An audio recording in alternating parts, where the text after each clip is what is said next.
Okay,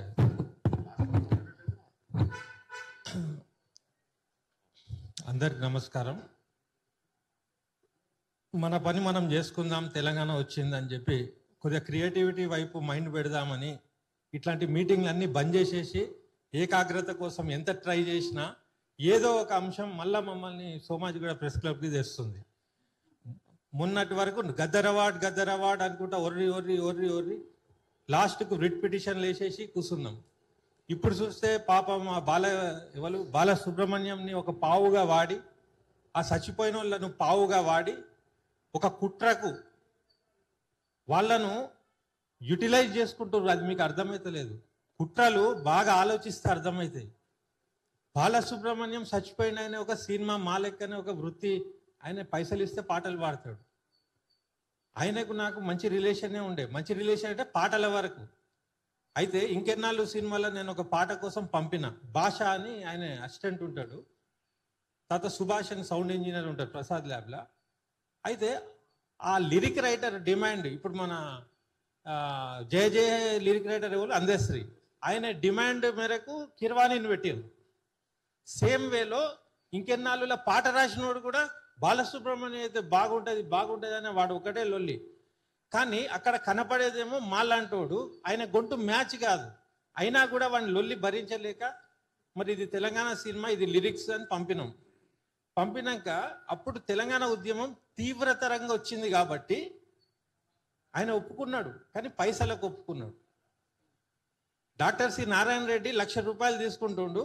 ఆయన 11,116 రూపాయలకు పాట రాసిండు ఆ సినిమాలో. ఆయన లైఫ్లో లాస్ట్ పాట దాంట్లోనే. ఈయన కూడా 1,00,000 రూపాయలు తీసుకుంటుండు ఆ టైంలో. అయితే నా రిక్వెస్ట్కి 50,000 పాడతా అన్నాడు. కానీ నా మనసు ఒప్పలే లాస్ట్కి. ఎందుకు ఒప్పలే అంటే తెలంగాణ అస్తిత్వం సినిమా, తెలంగాణ సినిమా అని చెప్పి మళ్ళీ బాలసుబ్రహ్మణ్యంతో పాటిస్తే దాని వాల్యూ ఏంది? జగపతి బాబును జైపోలో పెట్టినట్టే కదా అప్పుడు. కాబట్టి నా మనసు అంగీకరించాక బాలసుబ్రహ్మణ్యం రిజెక్ట్ అన్నాను. నేను వద్దన్నా. నేను బాలసుబ్రహ్మణ్యం ఫోన్స్ కూడా వచ్చినాయి. ఏమని? అరే ఏమైంది, ఎప్పుడు రికార్డింగ్? నేను హైదరాబాద్లో వచ్చినా, ఎందుకంటే పైసలు వస్తాయి కదా, రాగానే కొన్ని జమ చేసుకొని పోవచ్చు చెన్నైకి. అప్పుడు డైరెక్ట్ అనేసిన, వద్దండి, ఈ తెలంగాణ నేపథ్యం సినిమా కాబట్టి మీకు మళ్ళా సినిమాలో మనం కలిసి ప్రయాణం చేద్దామని ఇది చెప్పుకున్నాం. ఒకవేళ పుసుకున్న పాడి ఉండుంటే ఇవాళ వాళ్ళకి కౌంటర్ అయ్యేది. ఇది అగో పాడిండు కదా అనేటోళ్ళు, నన్ను కూడా తిట్టేటోళ్ళు. అయితే ఇక్కడ పొరపాటు ఏమవుతుందంటే మనం కూడా విచక్షణతో పనిచేస్తలేము.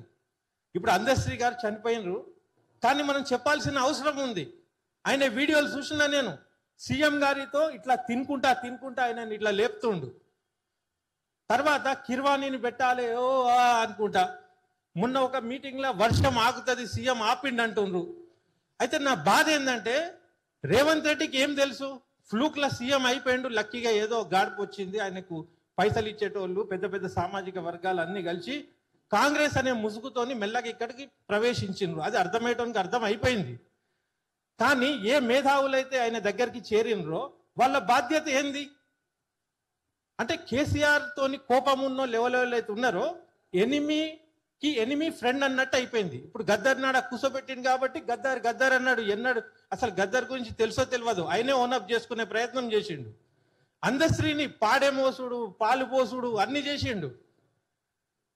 అయితే ఇక్కడ ఈ కళాకారులు కూడా, రాజకీయ నాయకులు కూడా ఒక గ్రడ్జ్ మీద పనిచేసింది తప్పితే తెలంగాణ వాదం, తెలంగాణ ఆత్మ, తెలంగాణ ప్రేమ అనేది ఎక్కడ కనపడలే. ఆయన చుట్టూ ఉన్న ఒక ఇద్దరిని పిలిపించుకున్నప్పుడు వాళ్ళు గైడ్ చేయనుండే ఆ మనిషికి, తెలంగాణ అంటే ఎట్లా ఏంది అని గైడ్ చేయనుండే. వాళ్ళు కూడా ఆడికి పోయి చాపులుసియే చేసిర్రు. ఇది మన దౌర్భాగ్యం. మన ఆత్మ విమర్శ మనం చేసుకోవాలి. తర్వాత దీంట్లో పెద్ద పొరపాటు కేసీఆర్ గారిది అయింది.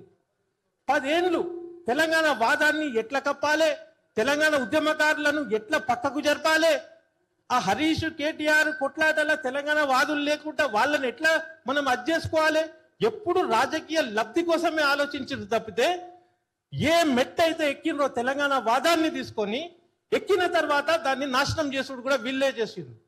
ఇప్పుడు సేమ్ అదే పునరావృతం కావద్దని చెప్పి ఒక వెల్విషర్గా నేను ముఖ్యమంత్రి టీంకి చెప్తున్నాను. నేను మా వాళ్ళు అంటున్నారు విగ్రహం పెడితే కూల కొడతాం అంటున్నారు. ఆ విగ్రహాలు పెడితే విగ్రహం కూలుడు కాదు, నీ ప్రభుత్వాలే కూలుతాయి. ఇది రాసి పెట్టుకోండి. తెలంగాణ తెచ్చిన సావు మెడల నోట్ల పెట్టిన అన్నోన్నే ఇంట్లో కూర్చోబెట్టిన పబ్లిక్ రేపు నువ్వు ఈ విగ్రహాలు చూపించినాడు నీ గతి ఏమైతుంది? రోడ్డు మీద పోయినప్పుడు ఎన్టీ రామారావు విగ్రహం ఇక్కడ అవసరమా? రోషయ్య విగ్రహం అని అనౌన్స్ చేస్తుండ్రు. తెలంగాణ వాళ్ళది ఎవరినైనా అనౌన్స్ చేసిర్రా? ఈ రకంగా తెలంగాణ వాళ్ళది అనౌన్స్ చేయకుండా సీమాంధ్రంలో అనౌన్స్ చేయడం అంటే దీని వెనుక ఏమున్నది? కుట్ర ఏమున్నదంటే తెలంగాణ ప్రమాదంలో పడబోతుంది. యూటీ చేయబోతున్నారు. దీన్ని సెకండ్ క్యాపిటల్ గురించి మలవబోతున్నారు. మనం కుట్రలను మొదట్లోనే పసిగట్టి దాన్ని అరగడితే మనకు పోరాటాలు త్యాగాలు చేసే అవసరం ఉండదు. తెలంగాణ ప్రజానికానికి చెప్పదలుచుకున్నది ఒకటే, అప్రమత్తంగా ఉండండి. రాజకీయ నాయకులను నమ్మే అవసరం లేదు. ఏ పార్టీ కూడా సపోర్ట్ చేసినా మళ్ళా గద్దెక్కినాక సంపాదన మీదనే ధ్యానం ఉంటుంది. ఎందుకే గ్లోబల్ మీట్ సమ్మిట్ అని ఎందుకు చేస్తున్నారు మీరు? దాని వెనుక ఎజెండా ఏమున్నది? తెలంగాణ సినిమా పాలసీ తేంద్ర అని చెప్తే అది తేకుండా గద్దర్ అవార్డులు, బ్యూటీ కాంపిటీషన్లు, పనికి మాలిన అన్ని చేస్తున్నారు. అజయ్ దేవగన్, సల్మాన్ ఖాన్ రూపంలో సీమాంధ్ర పెట్టుబడిదారులు ప్రవేశిస్తున్నారు. గతంలో రాచకొండ ఫిలిం సిటీ అన్నప్పుడు ఇట్లనే హెచ్చరిక చేసినాం. తర్వాత కేసీఆర్ హుషారు కాబట్టి బంద్ చేసుకున్నాడు. మళ్ళా వీళ్ళు పోయి చెవులో ఊదినట్టున్నారు. ఆంధ్రోళ్ళకు సినిమాలు అవి అంటే మనం భగ్గున మండుతామని. వాళ్ళకి అవసరమే లేదు. సల్మాన్ ఖాన్ కి స్టూడియోలు పెట్టుడు అయితే బొంబాయిలో పెట్టుకోడా? అజయ్ దేవగన్ కి స్టూడియో ఉన్నదా? వీళ్ళు ప్యాన్ ఇండియా సినిమాలు చేసుకుంటా వాళ్ళతో రిలేషన్ డెవలప్ చేసుకొని వాళ్ళ రూపంలో ఇక్కడ భూములు దొబ్బే కుట్ర జరుగుతుంది. రామోజీ ఫిలిం సిటీకి అన్ని భూములు ఇచ్చిండ్రు. ఫిలిం నగర్ మొత్తం వాళ్ళదే ఉన్నది. ఇవాళ ఏఐ జమానా, డిజిటల్ జమానాల భూములు ఇచ్చే అవసరం ఏమున్నది? ఏఐ జమానాల ఈ విగ్రహాల పంచాయతీ ఏంది? బాలసుబ్రహ్మణ్యం మంచోడైతే ఒక బుక్ రాయి ఉండ్రి, లేకుంటే ఒక సోషల్ మీడియాలో పెట్టుకోండి, ఎప్పటికి ఉంటాయి.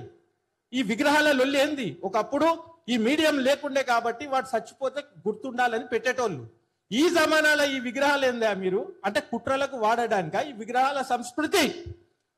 కాబట్టి నేను ప్రభుత్వానికి హెచ్చరిక చేసేది ఏంటంటే, మీరు గ్లోబల్ సబ్మిట్ అవి ఇవన్నీ కూడా స్వయం లాభం కోసం స్కీములు చేయకండి. అవన్నీ ఫెయిల్ అవుతాయి. ఎందుకంటే పబ్లిక్ బాగా హుషారు ఉంటారు. ఈడ ఉన్న మేధావులందరూ ఒక మీటింగ్ లా కనబడుతుండ్రు. ఒక్కొక్కళ్ళు మళ్ళా ఉద్యమానికి మీరు ఉసుగొల్పుతుర్రు.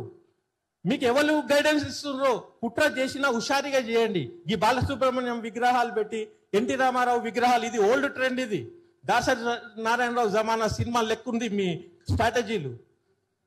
కాబట్టి ఏంటంటే ఈ వేదిక ద్వారా చెప్పదలుచుకున్నది ఒకటే, ఈ విగ్రహాలు ఇట్లా చేసి అందరికి ఆగ్రహాలు ఇవన్నీ చేసే అవసరం లేదు. మీరు భూమి పుత్రులకు ఏం చేస్తారు అది చెప్పుర్రి. ఇప్పుడు మీరు గ్లోబల్ సబ్మిట్ లో ఏదైతే ప్రవేశపెడుతుర్రో మా కడుపు నిండడానికి ఏం చేస్తుర్రు? మీరు ఫిలిం సిటీకి భూమి ఇస్తుర్రు, మేము గడ్డి పీకి నీళ్లు పోయడానిక? మేము కూడా ఎంటర్ప్రెన్యూర్స్ కావాలనా? అరే సినిమా తీస్తే టాకీసులు లేని తెలంగాణలో ఆడ ఫిలిం స్టూడియోలో మాకేముంటది మాకు తెలియదా?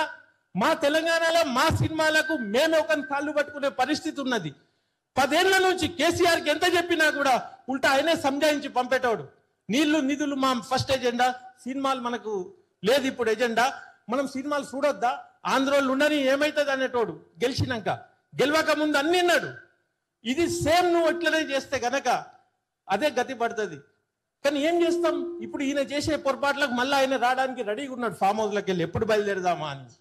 అంటే మన బతుకులు ఇంతేనా? వీడి పొరపాట్ల వల్ల వాడొస్తాడు, వాడి పొరపాట్ల వీడొస్తాడు.